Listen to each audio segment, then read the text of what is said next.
নমস্কার বন্ধুরা, পূর্বাস কিচেনে আপনাদের সবাইকে স্বাগত জানাই। বন্ধুরা, আজকে আমি পালং শাকের একটি রেসিপি আপনাদের সঙ্গে শেয়ার করব। সম্পূর্ণ নিরামিষভাবে বানাবো। আপনারা কিন্তু এই রেসিপিটা যে কোনো নিরামিষ দিনেই বানিয়ে নিতে পারেন, আর এই রেসিপিটা কিন্তু খুবই সাধারণ একটি রেসিপি। তো চলুন দেখে নেওয়া যাক আজকের এই রেসিপিটি। পালং শাকের রেসিপি বানানোর জন্য আমি এখানে 2 আঁটি মতো পালং শাক নিয়ে নিয়েছি। শাকগুলোকে আমি এইভাবে বেছে পরিষ্কার করে নেব।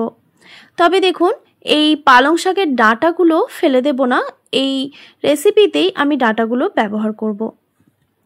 তো এইভাবেই কিন্তু আমি শাকগুলোকে বেছে পরিষ্কার করে নিয়েছি। তারপর পরিষ্কার করে ধুয়ে নিয়েছি 2 থেকে 3 বার জল পাল্টে।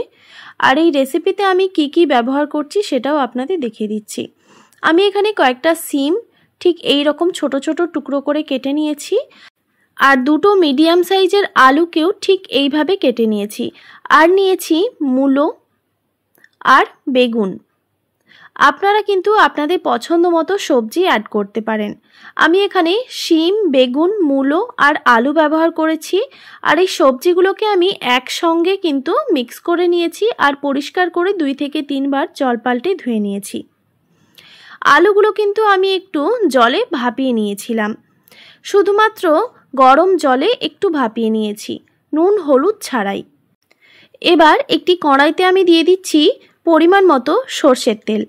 আমি সাধারণত সর্ষের তেলেই রান্না করি, তবে আপনারা চাইলে কিন্তু আপনাদের পছন্দ মতো তেলে রান্নাটা করে নিতে পারেন।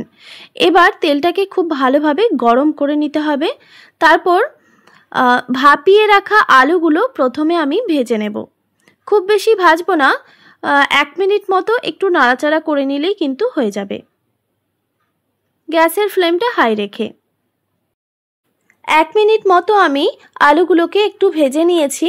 দেখুন ভাজা হয়ে গেছে, এর থেকে কিন্তু আর বেশি ভাজবো না। এবার যে বাকি সবজিগুলো আমি একসঙ্গে মিক্স করে রেখেছিলাম, পালং শাকের ডাঁটা আর শিম, বেগুন, মূলো, সেই সবজিগুলো একসঙ্গে আমি দিয়ে দিলাম। এবার এই সবজিগুলোকে খুব ভালোভাবে নাড়াচাড়া করে নিতে হবে।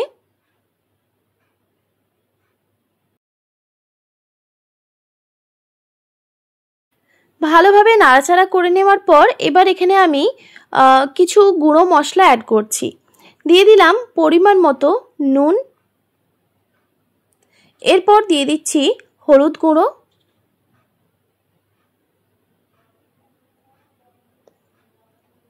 এরপর আমি এখানে দিয়ে দিচ্ছি জিরে গুঁড়ো, এরপর দিয়ে দিচ্ছি সামান্য পরিমাণে ধনে গুঁড়ো। এই রেসিপিতে আমি আর কোনো রকম মশলাই কিন্তু ব্যবহার করব না।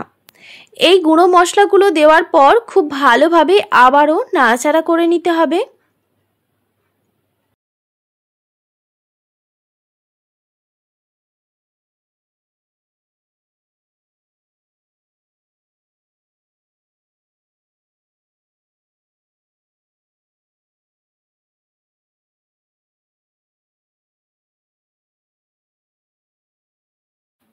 ভালোভাবে নাড়াচাড়া করে নেওয়ার পর এবার গ্যাসের ফ্লেমটা মিডিয়ামে রেখে আমি একটি ঢাকনা দিয়ে ঢেকে রেখে দিচ্ছি প্রায় 5 থেকে 7 মিনিট মতো। 5 থেকে 7 মিনিট পর আমি ঢাকাটা সরিয়ে নিলাম। আর বন্ধুরা, আমি কিন্তু এই 5 মিনিটের মধ্যে ঢাকাটা সরিয়ে একবার ভালোভাবে নাড়াচাড়া করে দিয়েছিলাম, যাতে সবজিগুলো কড়াইতে লেগে না যায়। তো ঢাকাটা সরিয়ে দেওয়ার পর আবারও ভালোভাবে নাড়াচাড়া করে দিতে হবে। এবার সবজিগুলো সেদ্ধ হয়েছে কিনা সেটা চেক করব। তো দেখতেই পাচ্ছেন বন্ধুরা, সবজিগুলো কিন্তু 50% মতো সেদ্ধ হয়ে গেছে। তো এবার আমি এখানে এই সবজিগুলোকে একটি পাত্রে নামিয়ে রাখছি। তারপর ওই কড়াইটায় আবারও পরিষ্কার করে ধুয়ে বসিয়ে দিলাম। এবার কড়াইটা গরম হয়ে গেলে এখানে আমি দিয়ে দিচ্ছি 2 টেবিল চামচ পরিমাণে সর্ষের তেল। এবার তেলটা গরম হয়ে গেলেই দিয়ে দিচ্ছি 2টো তেজপাতা। তেজপাতা দেওয়ার পর ভালোভাবে এটাকে ভেজে নিতে হবে। তারপর দিয়ে দিচ্ছি ঝালের জন্য 2টো শুকনো লঙ্কা। আমি শুকনো লঙ্কাগুলো কিন্তু গোটাই ব্যবহার করেছি। এরপর দিয়ে দিচ্ছি 1 টিস্পুন পরিমাণে 5 ফোড়ন। এবার এই ফোড়নটাকে খুব ভালোভাবে ভেজে নিতে হবে। আর হ্যাঁ বন্ধুরা, এখানে আমি সামান্য পরিমাণে গোটা জিরে বা সাদা জিরেও ব্যবহার করেছি। এবার এই ফোড়ন থেকে একটা মিষ্টি গন্ধ বের হলেই সেদ্ধ করে রাখা সবজিগুলো এখানে দিয়ে দিতে হবে। সবজিগুলো দেওয়ার সাথে সাথেই একটি ঢাকনা দিয়ে ঢেকে রেখে দিতে হবে প্রায় 1 মিনিট মতো। গ্যাসের ফ্লেমটা একদম লোতে রেখে 1 মিনিট পর আমি ঢাকাটা সরিয়ে নিলাম। তারপর আবারও ভালোভাবে নাড়াচাড়া করে নিতে হবে। এবার গ্যাসের ফ্লেমটা মিডিয়ামে রেখে এখানে আমি শাকগুলোকে দিয়ে দিচ্ছি। পালং শাকগুলো দেওয়ার পর আবারও একটি ঢাকনা দিয়ে ঢেকে রেখে দিচ্ছি প্রায় 5 মিনিট মতো। গ্যাসের ফ্লেমটা অবশ্যই মিডিয়ামে রেখে 5 মিনিট পর আমি ঢাকাটা সরিয়ে নিলাম।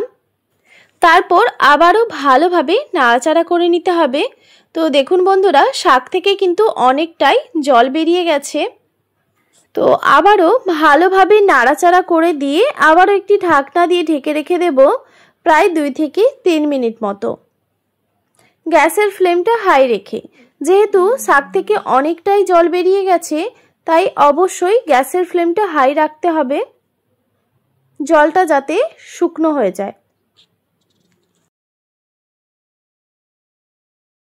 আমি ঢাকা দিয়ে আরও 5 মিনিট মতো রান্না করে নিয়েছিলাম।